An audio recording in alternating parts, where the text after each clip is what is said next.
Pernahkah engkau membayangkan bagaimana rasanya mendaki ke langit tanpa tabung oksigen, atau menyadari bahwa karakter moralmu dikendalikan oleh satu titik tepat di balik dahimu?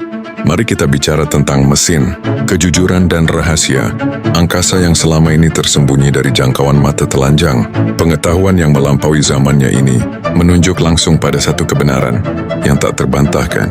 Dalam surah Al-Alaq, Allah mengecam seorang pendusta dengan ancaman akan menarik ubun-ubunnya, nasyah, dan menyifatkan bagian itu sebagai ubun-ubun yang mendusta lagi, durhaka. Mengapa Al-Quran menyalahkan dahi, bukan lidah yang bicara?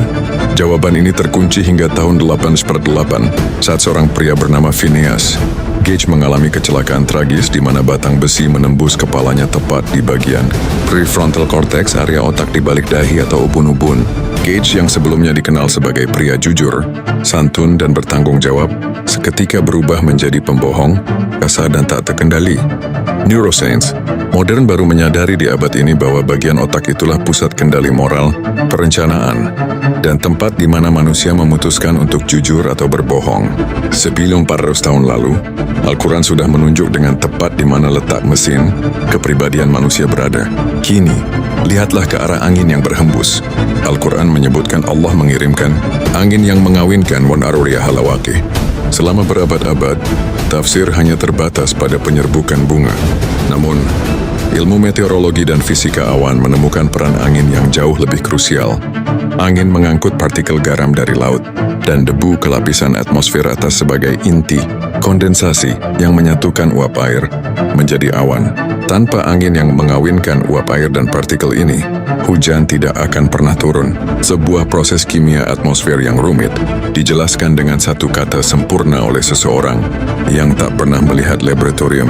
Bahkan di kedalaman angkasa yang paling gelap, Al-Quran bersumpah demi Al-Khunnas, bintang-bintang yang lari bersembunyi, yang bergerak cepat lalu menyapu, Al-Khunnas.